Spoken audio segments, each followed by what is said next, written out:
Thanksgiving dinner, my grandmother asked me, what the heck is this Bitcoin stuff anyway, right?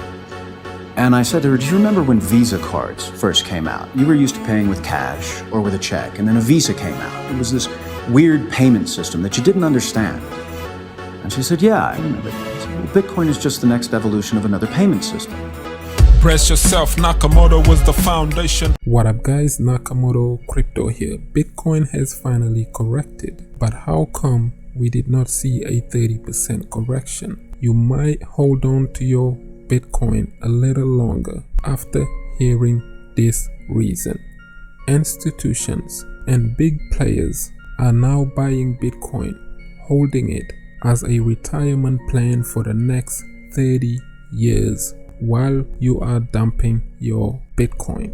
Big players are now continuing to enter the crypto space. Institutions are becoming mega holders. So without a doubt, Bitcoin has become an increasingly popular asset to own amongst institutional investors. By the end of the second quarter of 2020, Fidelity reported in a survey of almost 800 institutional investors that currently allocated 36% of their portfolio into Bitcoin. A separate survey conducted by crypto asset insurance company Evertas shared that respondents believe that hedge funds will increase their crypto holdings drastically in the future. It is also projected that 90% of institutional holders of crypto assets are expected to invest even more in Bitcoin this coming year alone.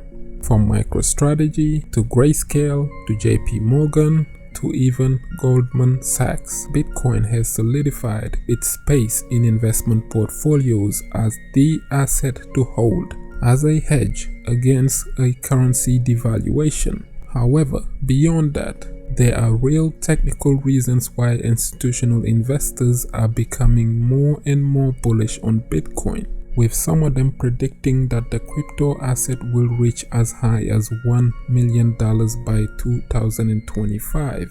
So while the future value of Bitcoin may continue to be a topic, the reality is that investors and financial institutions now believe that holding BTC might prove to be less riskier than not having any Bitcoin at all. In fact, according to the crypto research firm Messari, more than 81,000 BTC belongs to the treasuries of publicly traded companies. So to be exact, in total, 81,154 BTC, or 0.5% of all the BTC currently circulating right now, is held in treasuries of publicly traded companies. But what sparked the BTC rally of 2020, and what are institutional investors seeing in Bitcoin now that they didn't see before? Bitcoin acts as a non-sovereign currency that is uncorrelated with other asset classes. So for institutional investors, it serves as a diversification tool to hedge against highly correlated markets such as the S&P 500, Nasdaq, and the US dollar.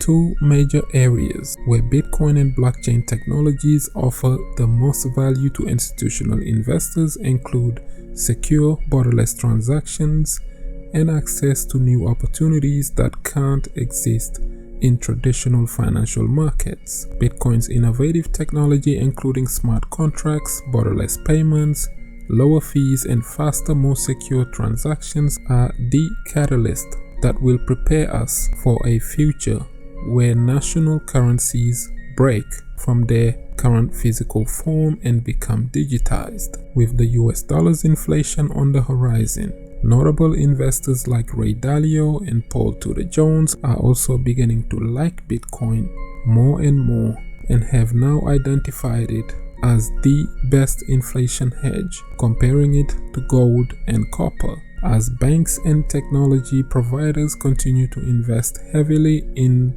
the research and development projects related to verifying and recording financial transactions such as JP Morgan's new businesses, we will continue to see institutions increasing their presence within the crypto space. Custodians used by financial institutions such as hedge funds and mutual funds who are obliged to hold client assets with a professional custodian for regulatory purposes. So previously, institutional investors were very wary of Bitcoin and other cryptocurrencies due to the regulatory environment.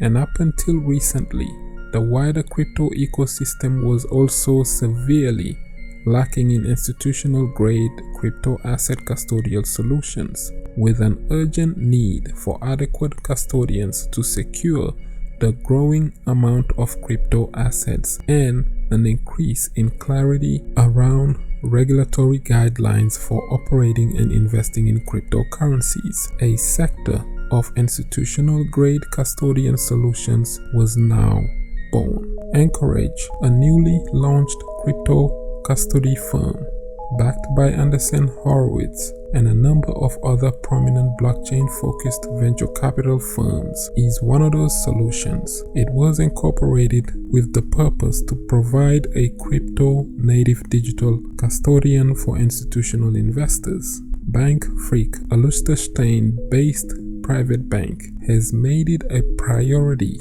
to offer a range of blockchain banking services, including token launch support, crypto trading, and digital asset custodies. The regulated banking services are targeted at professional market participants and financial intermediaries in Europe. Banks have also received the green light to custody crypto companies.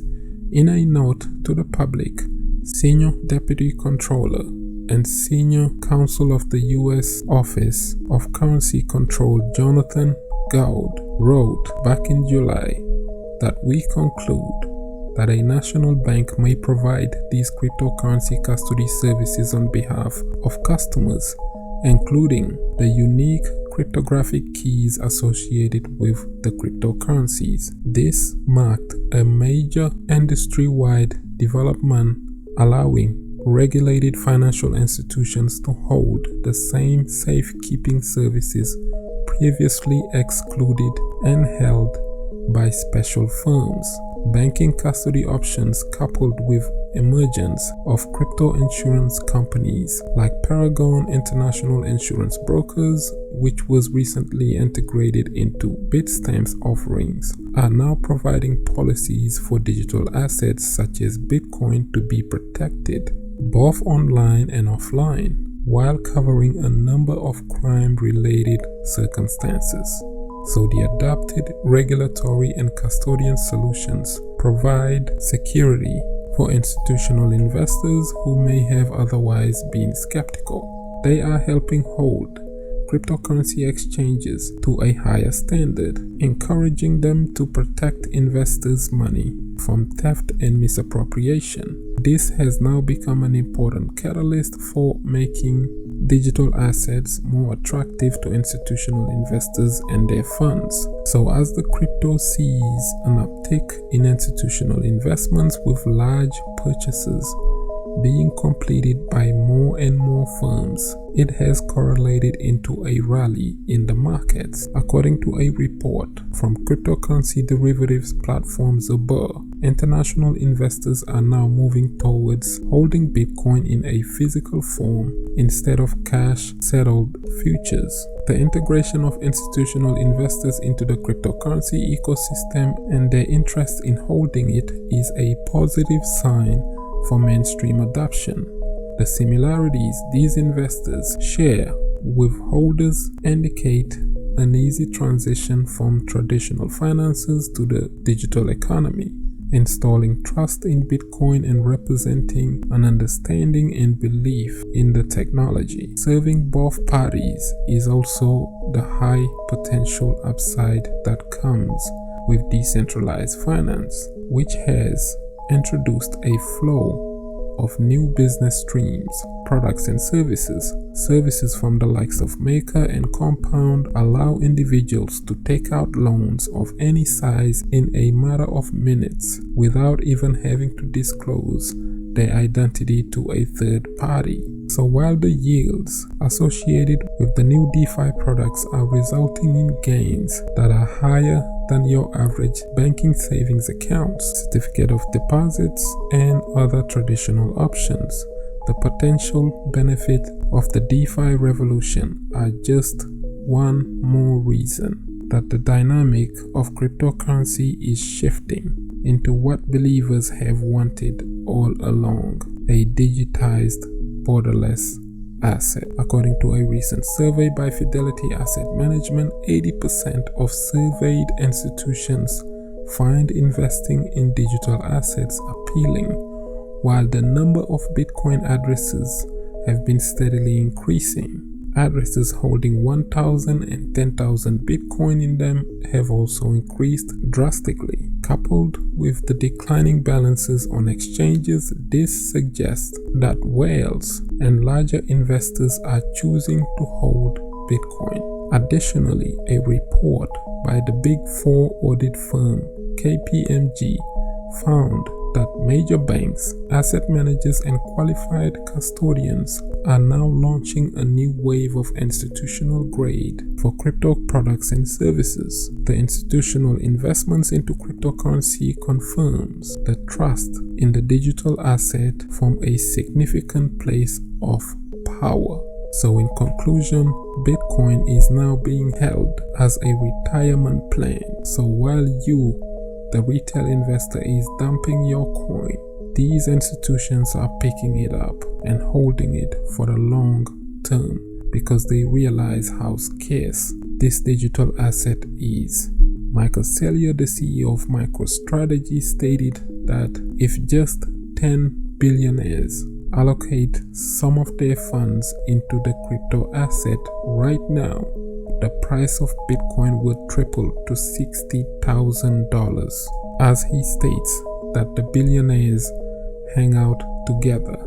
For example, if a Warren Buffett plays golf with a Bill Gates, who also knows the CEO of Amazon, Jeff Bezos, who also knows Zuckerberg, and the list goes on, and just one of them invests into Bitcoin, it will be like a ripple effect. So slowly, institutional investors are getting into crypto, and that is a clear proof that this rally might be different from the previous rallies that we have been seeing. Bitcoin did retrace, but as low as 10 to 15%, and it is currently back up to $17,700. What are your thoughts on institutional investors continuing to get into Bitcoin and real money continuing to get into the crypto space? Let us know in the comment section below. Like the video, share, subscribe for some daily crypto content. I have been Mr. Nakamoto Crypto, and I'm out. Bitcoin under $8,000. Buy it. Bitcoin under $5,000. Buy it. Bitcoin over $10,000. Buy it. Bitcoin is over $20,000. Buy it. Bitcoin under $8,000. Buy it. Bitcoin under $5,000. Buy it. Bitcoin is over $10,000. Buy it. Bitcoin is over $20,000. Buy it. Best performing asset in the last 10 years. True. Look into crypto, we need volunteers. No need to tiptoe, it won't disappear. Do your research, history made it clear.